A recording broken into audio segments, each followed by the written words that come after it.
Epic Well. They've got a legendary Stinkbow looking for the Surge. So what happened yesterday in this exact situation, the zone continued pulling down towards the south, almost in the Camp Cod area. So what we're going to be paying attention to, you can see in 5 one more interior zone, which should be pulling, boom, straight south, right over towards the edge of that Camp Cod area. And the priority is going to be on those orange triangles that are right next to Rex Arkham and Epic Whale. They're the ones who have the natural high ground. There's not going to be a ton of space, as we saw all the teams on the northern rotation just getting obliterated trying to make it down the side of the mountain.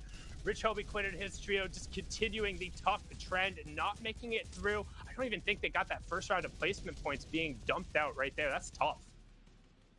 It's very hard for Snacky, Kinsey, and Faz as well. Everyone's kind of got a line on that. Monks and La Mateo were shooting everyone from the right side as well. They're able to find some bit of reprieve. They used a lot of hard materials, but because they got those eliminations onto Quinn and Juicy, they can pick those mats up and they should be good. But Mateo, Sidla, and Monk are also trying to do that as well. Look at this rotation. This is going to be an interesting one. Again, reminder, they are in first place. They've got a late rotation coming on through. This is hard when you have a late rotate and you've got that pressure on you to make it through because everyone's looking at you and you know that. And look at how I think if they'd gone maybe a little bit quicker, they could have used the line of sight to just divert a little bit of attention. But now we're going to hop on board. Riverson catching a ton of attention. He could use a diversion right now as he eats so much damage. He's out of shield, almost out of white HP. Going to take a second to pop 2 minis with the Stinks right on the side. We can see Storm Surge is going to rear its head. We'll see if that updates or if they are just below. Boom. So we know 179 is the farthest team from there. They currently need 81, 82, and that number is going to keep ticking up. And every second that Riverson's healing is times he's not looking for tags. And right now you can see that rotation being forced in. But the two trios we talked about who are right on the inside of that island line, Epic Whale and Cohen, the other trio, are just pressuring everyone and forcing them to invest so many hard mats, which with the changes to verticality here are going to make these moving zones tough. We'll see where the half in, half out is in 30 seconds. And that's going to determine a lot of who has high ground control for this Game 7 endgame. Wavy Jacob even in this feed, getting some eliminations as Riverson going to take a big beam at an awkward angle from up above. That is going to cost them. Look, no more shields in the inventory. Only has the medkit still below Surge as well. Everyone's got a beam on them as well. They just have to hop into a box. They cannot look for those long-range tags anymore. They're going to have to get creative here because 153 below, and that's it. The Storm Surge is going to activate. And once again, we are going to Camp Cod. We are pulling off the mountains and a repeat-ish zone of yesterday. This is going to be interesting to see who holds the high ground. Yeah, the one thing that's different here, there's no natural high ground in this space. There's just the one building that's likely been farmed out. Riverson and Co., they're going to go down to Storm Surge. They have no way of getting aggressive. They're going to burn through all of their utility, but it's not going to matter. Unless they make a massive play here, they're going to end up falling to this because they just don't have the ability to get aggro. There's still 58 damage to below. He has to find somebody, and he misses the shots. He doesn't wait for the first shot accuracy. The bloom betrays him, and he whips everything. So uncharacteristic. A massive mistake coming out from Riverson right when he needed it, and they're just barely going to get above. Ooh. That's Blizzy finding key tags, but it's not quite out yet. They'll get some more there, the conversion onto Power World, but a late rotate is going to be the key. You see our first place trio down at the bottom facing a little bit of pressure. A Snacky's going to find solution. That might be the solution to the pressure. They've now found 4 eliminations, and they've got a bead, but they're doing a water rotation, and so is basically half the lobby. The Conga train on the low ground. Everyone their way on through. Fast is making a big tunnel, but no, Saki is going to fall. They're able to get it, and that water rotate, like you said, everybody and their dog was making the rotation. They were trying to get in, and they get in barely, but they lose a player because of it. Blizzy, though, able to survive, able to get in. 20 HP, has to try to find something. Does have 16 mats, can make a play. Epic Whale, in the meantime, finding eliminations. Wonder what Caleb, Top Tie, and Wheels are doing as well.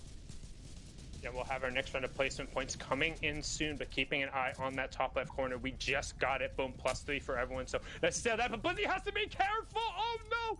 Hot fire, not able to walk across the coals there, burning his feet and sending him out. That's so tough being stuck in the all wooden builds. Hop on board the back-to-back trios, the unarguable best in the West, trying to push forward. We talked about them being in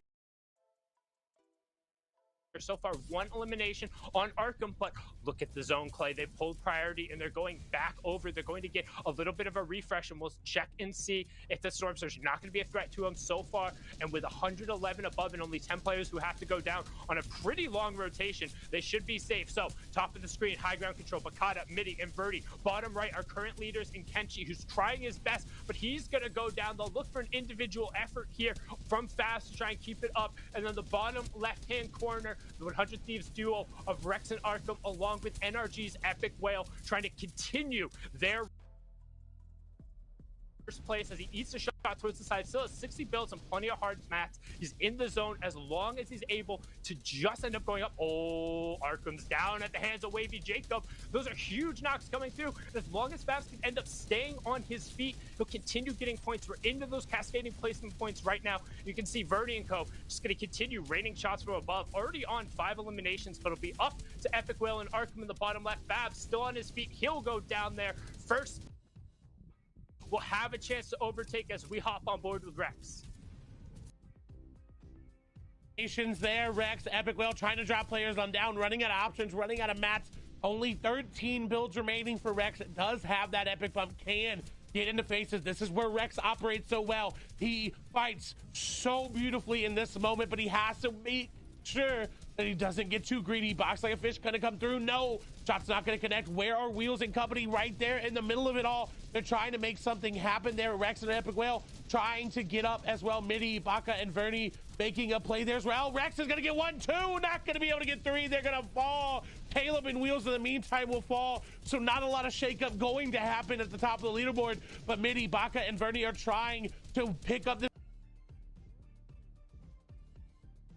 Royale to come in. They were in 7th place going into this game. It's a 3v3v3. That's Epic Whale falling down. Look at all the mats. It's continuing to pull away from them, though. This is not a guaranteed win. It keep pulling away, making Wavy. They can do it. Dog is there as well. Nani the solo. You can see 3v3 v1, making Poodle and Wavy Jacob on the low ground. Midi dropping down to challenge, trying to extremely hard, and Bakata's immediately cutting him off. You saw him go over to the side and ramp them off. Vernie, he can just hold down the right trigger or the left click on the mouse, whatever his fire button is. He's just going to continue spraying. Nani gets cleaned up by Macon. He'll take the 2 points plus the placements for seconds, and we have a 3v3. We're pulling over the ocean. High ground control is going to stay with Vernie, Bakata, and Midi because they've already built over, and he found the fish in the barrel, and that's Wavy Jacob being shot right away. You can see the aim down sights, but it gets traded out as Bakata bites off a little bit more than he can chew, and the Piranhas end up patching him. We talk about fish in a barrel. Vernie tries to get dropped down, but the pre-fire, he answers the pressure back. That was Dog and him trading shots. You can see Macon trying to execute on the med kit on the low ground right now. Vernie trying to fight it again, but that's Dog up on the backside. Great shots from Vernie, but he gets taken down. They lose to the pincer. It's going to be a straight up 1v1 going through. Dog versus Midi for match number 7 here in NA West. Midi and Co need every point possible to continue pressuring up to try and push into that top 5 conversation, and they're doing a fantastic job here with 10 eliminations, with the high ground control, with the small fry, with the med kit. It's on Midi. He only has the 3 builds. There seems to be no builds on Dog. He can just last him out. He's dipping back into the zone to try and get an angle. He should just take out an AR and be able to finish it. Some really well executed high class. Well done, Midi. That is exact composure and clutch you need in those moments, recognizing Dog was out of mats, dipping back into the zone, using 2 small fries to make him hesitate, and then finishing it off. 11 eliminations and the victory royale. Yeah, my heart could not take that right there. I thought it was gonna go over to Dog. I thought some miracle shot was gonna come through, but Midi had it planned out and it worked. It almost ended up going over to that low ground, but that's definitely going to shake it up because that was 7th versus 11th. Come first. Thank you guys so much. You're incredible as always. What a first game here. Like Clay did just mention, that. So to have an incredible game like that, we're talking a 50-point game. They are very well knocking on the door of top 3 coming out of that. That was wild. And I really felt like they had this for like a while, right, Shai? They had the high ground. They had kind of everything working for them in that moment. Yeah, they held on to the top side at the same time. Finally, great to see Wavy Jacob inside an end game too, right, Kelly? Every time we see their page or the name on the second page, you're kind of feeling out for them, and this time they finally pulled it through. I mean, I feel like the drama for that game started from the beginning. Reed's incredible 1v3 to only get eliminated so early on. But with that incredible early game engagement, we can see that this is obviously not where they're going to be stopping. Reed's team is definitely going to be moving forward from there. They just should not be entering those multi-team engagements like they were doing as a 1v3, Shio. Reed had a 1v3 and he won it up, and then another team comes through. You want this man to like 1v6, 1v9. I understand it's Reed, but come on, it's one guy. Give him a break. Give him a break, please. Guys, what's crazy coming out of this game is like I feel like that top three just wasn't there. This was a different subset of trios we were actually getting to watch. So I feel like we need to get a refresher from the top three. Yeah, risky reels for Favs, Kenshi, and Snacky rolling through. They also have a split on the other side of the Spire on the map. You'll see Kenshi dropping in a little bit outside of it, making sure they have the most efficient loot routes. This game, specifically looking at their performance, yes, they went down in 14th, was slightly earlier inside the end game. Yesterday, though, they were popping off. They're very good when they finally get towards an end game with second places and finishes in first. The consistency, so you never see these guys coming in third or fifth or 10th, really. It's a really good end game or out early. So in that aspect, you really want to be careful rolling into day two and make sure you pop off. Yeah, I mean, Kenshi, Favs, and Snacky, they didn't have the greatest game number 7, but now moving on to Caleb, Wheels, and Taotai. We got to see them a little bit in the end game in game number 7. They made it to 9th place, and more importantly, they were able to grab 5 eliminations, garnering them 10 points on top of the placement points that they got. But of course, when you look at this team, you have to look at their performance yesterday. They did grab a victory royale in game number 3 there, doing it pretty confidently, holding it from height. Of course, name of the game here is holding height and being able to grab those easy tags onto the low ground. Yeah, if you hold height, you play as a team and you make end games, even if it's a 10th or 9th place, you get so many eliminations that might set them apart. Talk about a trio that likes setting themselves apart from everyone else. Arcrum, Rex, Epic Will rolling in still uncontested to this day on Sweaty Sands. Doesn't matter what people are saying on Twitter, on socials. At the end of the day, these guys roll in and they're a powerhouse. In this game specifically, though, we were watching them come through top 8. You saw Rex go down, or I believe Arcrum go down slightly earlier, so it had to be a little bit of a clutch situation. Didn't totally work out, but they're so consistent every time they make an endgame. They have the elims, they have the power, and day 2 is usually theirs. Game 1 for this day, though, will go to Taotai, Wheels, and Caleb. Might not come out with the VR, but the consistent finish, 9th place, 5 elims, that nets them 213 points and a first place overall. I mean, the top 5 teams were the teams that we talked about at the start of the show that were in contention of grabbing first place after the end of the day here. And those are still the same 5 teams that we're seeing here, but none of them were able to make it into the end game, the very, very end game right there. One team that was the team that won, of course, Bakata, Verni, and Midi right there. You see them jumping up all the way into 6th place right now. But more importantly, we have to look at the points that 1st versus 6th has right now. This has to be one of the closest top 6s that we've seen so far, with only 40 points separating these teams. Yeah, everyone really closed the gap. Now it's just maybe a 15-point difference. And what was it before? 40? That was definitely a catch-up game. On this page, too, we were seeing ties at around 95 points, all the way down to like 70 points. Now look at it. Triple digits leaking through all the way to 18th. So you're talking about a lot of people who are looking to level up. Trashy, Vert's there too. We see Jagger Mode Solution not able to get off of this page, but they're rolling through. Domo, Unsightly, and Glacier kind of bouncing back between top 10 and 11th overall. They got the VR, Kelly. They also have the potential to just rise all the way to the top. But the top is already so risen right now. I mean, I was just talking about how these top 5 teams weren't able to make it to the end game, but I was wrong. Caleb, Taotai, and Wheels, they were able to grab 9th place with 5 eliminations, and then Arcrum, Rex, and Epic Will were able to grab 8th place with only 1 elimination. There, that is so many placement points. So even if we're not seeing them in like the final 2 or 3 teams, that doesn't mean that they're not still grabbing those points that they need, and that's what is setting them apart from everyone else. Even when they're not performing, they still are kind of performing. It's all about that consistency factor, right? Just being able to make it in those top placements, like you're saying. Even if it's just flying under the radar, that's still pushing them up the leaderboards. But you know what time it is. It's game number 2 on the day. That's right. We're jumping on the battle bus once again. Clay, Sundown, back over to you guys. Thank you so much, Zeke, Shio, and Kelly, and hopping on board with our match number 7 winners, Vernie, Bakata, and Midi. And you can see already some action going on in the feed as Nani is going to pick up Spidey with the knock there. You can see Llama also pinged out by Vernie. They're landing over on a pretty sizable split around the side of Slurpee, so you just need to make sure that they don't end up getting isolated. But goes to show why they had so much high ground control of that endgame. This is a very big split, and I like it. Because I saw Vernie kind of posturing as they saw someone trying to go through, and he was kind of pushing everyone away from this area. But Toby Quinn and company, they're doing a lot better this time around. They have gotten that first knock. They got that first elimination. Adam Bay going to go down. Dylan is coming back with a vengeance.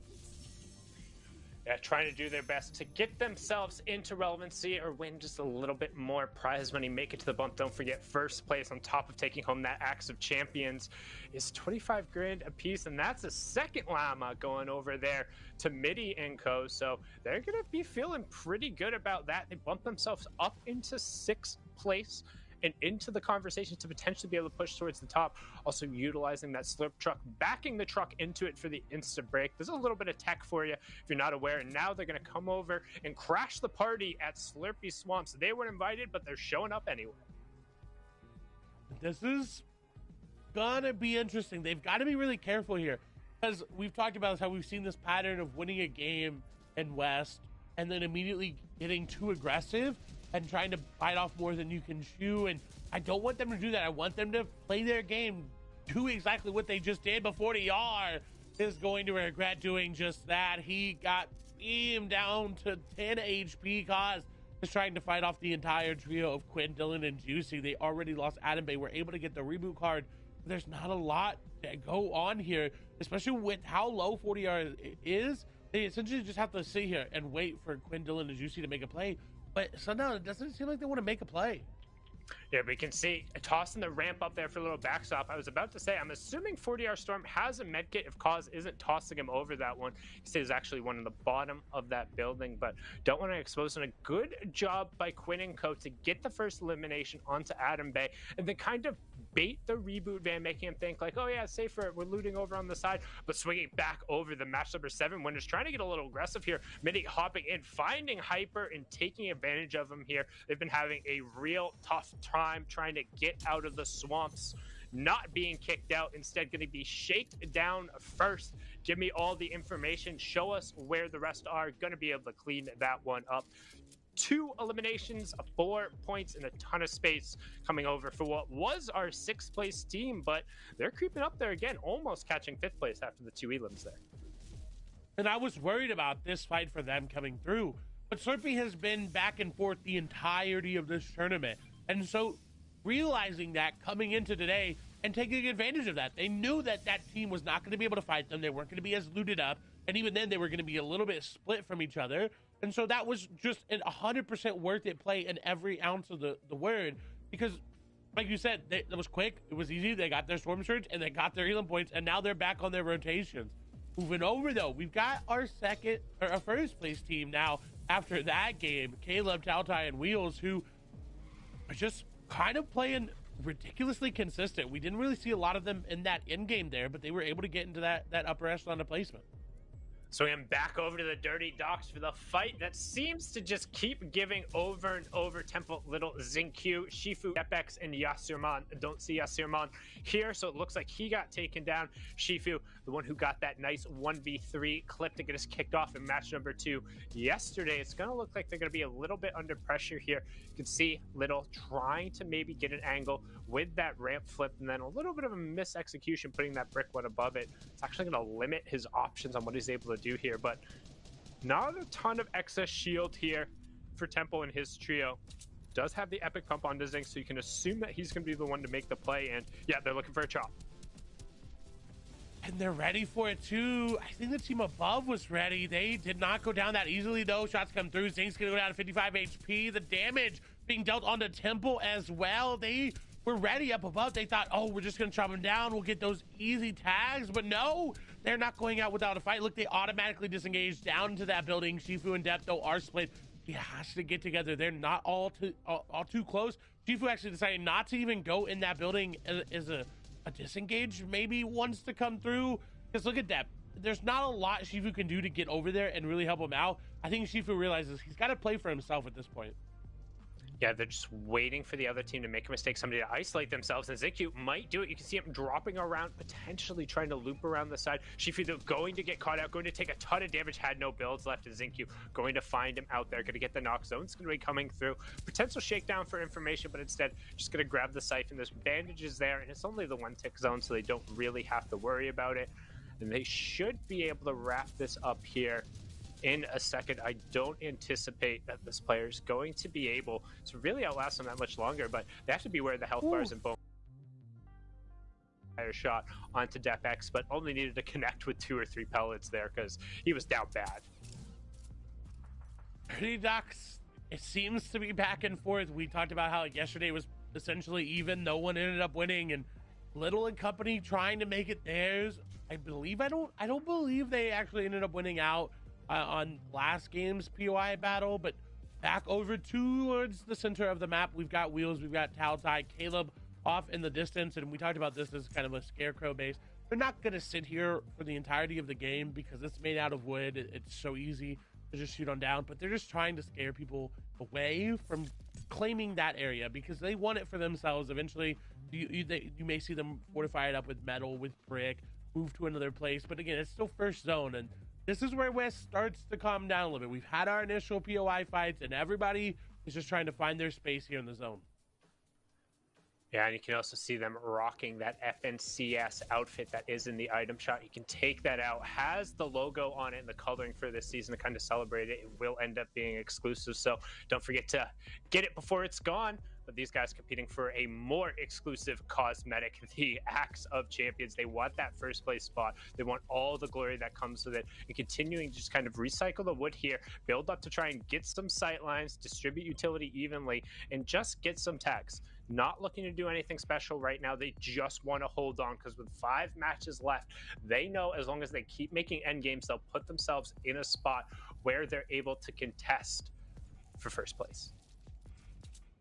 I gotta say, that outfit looks real good with the FNCS back bling from last season as well. I got both the combo going, and I am a little jealous that, you know, there's not like a matching pickaxe quite yet for it. I know these guys want it as well, and then they'd have the whole outfit. They'd have the pickaxe, the outfit, they've had the back bling as well, and it would just look, oh, I want to see that from the winners, any region, especially here in West. I'd love to see that picture on Twitter later. But moving over to Bluzro, Nigel, and Nani there. 8th place, they jumped up a spot coming in from that last game. Zone is pulling more towards Sweaty, and this will be an interesting one. We haven't really seen how this one will play out. But 42 points in their first game is, the second game, is really great. Yeah, but they need to be careful with this rotation. Without having the chonkers, the rotation over the water really isn't that efficient, but they will end up picking up some mechanical parts, dropping as their ride gets abused here. And that's just so often you can see players on top of those Guardian Spires or on top of the hotel over at Sweaty, just raining shots out and making this rotation just a little bit more difficult. And I also gotta say, what's up to everyone hanging out in Party Royale? Hit me with your favorite emote right now. If you have any of those throwables, the consumables, or the toys right now, just toss them up at the screen. Go on, get them up there, huck them up there, hit the screen, because we're gonna be chilling for a bit. This is the time and place in NA West where not a whole lot goes on. They're going to be looking for tags. They're going to be looking to trade out. And I'm going to be looking on that stat on the left-hand side. Bluzro's trio has finished top 5 in the last 3 games. Talk about momentum. And they didn't even let the day separate them. They came out swinging. Temple going to go down, I think, just to zone as they're trying to rotate in. They had that fight. Look at where their zone is. The observers are showing us that map. It is centered up around Holly and Sweaty. And that means Arkham, Epic Whale, and Rex are going to have such a priority on this zone and these tags as well. But you can also tell, you're seeing in the bottom right-hand corner of the map there is no one in the center of the map. So there's going to be a lot of rotations and a lot of gatekeeping going on. And what we mean by that is the teams who are on the outside of that new safe zone, the ones who are just inside the white circle, all those triangles are going to be pointing towards the outside and raining shots on the players who try and rotate in, forcing them to burn you.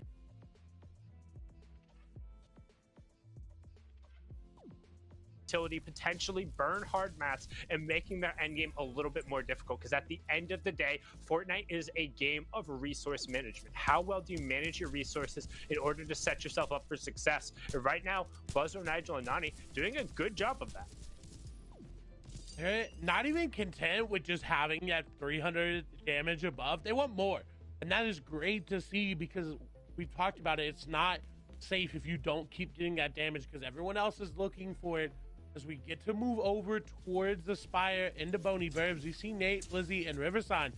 14 points coming out of that first game, looking to get a little bit more.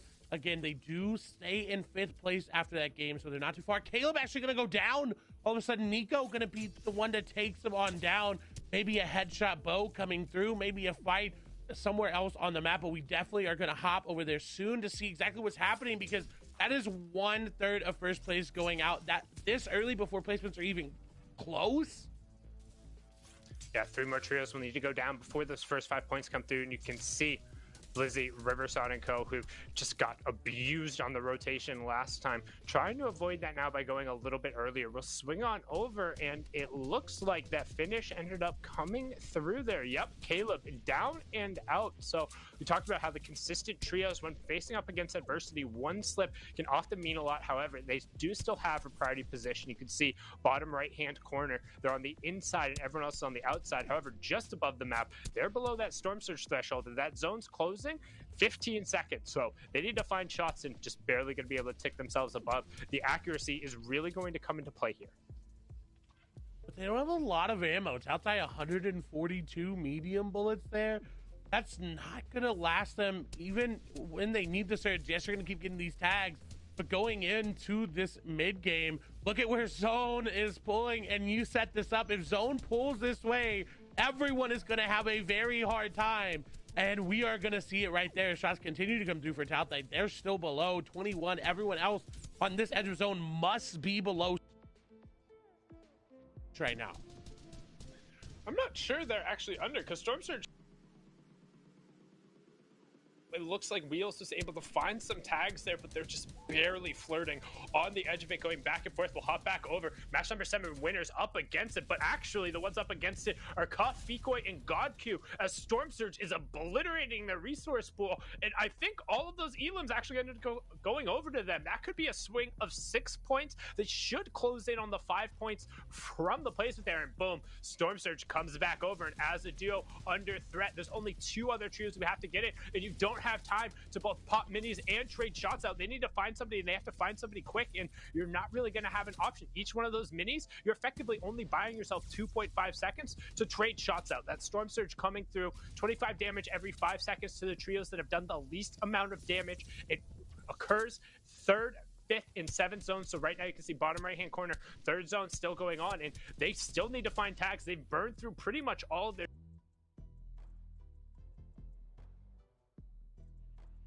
shields. Taking a big pot isn't time efficient either. Tautai is about to go down, and despite the wanting to be able to look for tags, they can't. Fields, they would have just been straight eliminated, and their opportunity to stay in the game could pass them by. Tautai goes down. It's all going to be on the back of Wheels, who actually doesn't have to peek here. That was a huge mistake. He was down under. Look at the top left corner. Storm Surge was turned off. 70 players were left. He could have just gone and stayed in front of the zone, but instead, seems like forever, and I think it might be the entirety of this tournament. They're down. They're outside of the cascading placement points, and that's going to give an opportunity for 2nd, 3rd, 5th, and 6th to potentially close that gap. And that is so great for Favs, Kenshi, Snacky, who want to retake their lead. Only 5 points behind coming into this game. Parker, Epic Whale, and Rex were a little bit further away, but this zone is set up for them. They have not had to move at all. It's right near Sweaty Sands. They should have priority They should be set up to win this game. They can do it. We've seen it before. They have been playing a lot of low ground this tournament. If any game, if any zone is a high ground zone for them, it is this one. Temple, Zinx, and Little, though, are struggling to get in. We saw the knock come from zone earlier. Temple running out of builds, only has bandages to try to get on in, and they're getting in. Rex is going to get a knock in the feed there, top left-hand corner of your screen. They're able to get in, but they are going to get Zinx knocked. Little will be able to pick him up, but we say this a lot. At what cost? Yes, you have your entire trio up, but... And look at the two trios who they're pinned against right now. You have Riverside, Nate, and Blizzy, as well as Snacky, Kenshi, and Favs right there. And the shots and the sprays are starting to come out. They know that this trio is a little bit in shambles. You see, Temple's out of build, so they're trying to use the harpoon to get him up here. You saw him parkouring early. A little trying to go for the nice tech, but not quite gonna get it. They might just have to be satisfied with the 11 points that they got via the elims in the 25 place special, because there's so many trios stacked on top of them. They had to invest so many hard mats, and you can see they're actually looking to go for a last ditch drop effort here. Caesar's a solo, and they might be able to get it. Yes, they will. They'll get that refresh, and they should be able to pick up some of those mats as long as they go late. They drop down in front of them. Fast, Kenshi, and Snacky are rotating, and they... There's so many trios, so many triangles between them and the zone. And as I say that, Little eats a couple of shots there to make it just that much more difficult. Zone wants to keep pulling west, and it is. Look at Kenshi, Snacky, and Favs trying to make their way through. That is 5th place right in front of them, and right in front of 5th place is 3rd place there. Snacky getting in. Blizzy is going to go down there. That one's going to go over to Epic Whale. Snacky trying to get in. The shots will break his way on through, but they're getting pinched from all different sides. Backstep to grab that legendary pump. Blizzy going to go down. Riverson will fall as well. Only looking to see what Nate can do as shots come through. Snacky on to whomever that was, but a trade out going to come through. I think Kenshi actually going to get another one there. Continued pressure. Kenshi will fall. Actually, Favs very weak as well. This is Little. This is them. They're coming through. They're trying to take down 2nd place. All of a sudden, they went from shambles to having Loop, and Zinx is going to go down. That's going to be Arkham taking him, and look, Snacky and Favs are so weak. 2nd place could go down, and you know what that means. If they go down, this is Arkham, this is Epic Well, and this is Rex's chance. And we're over by the logjam.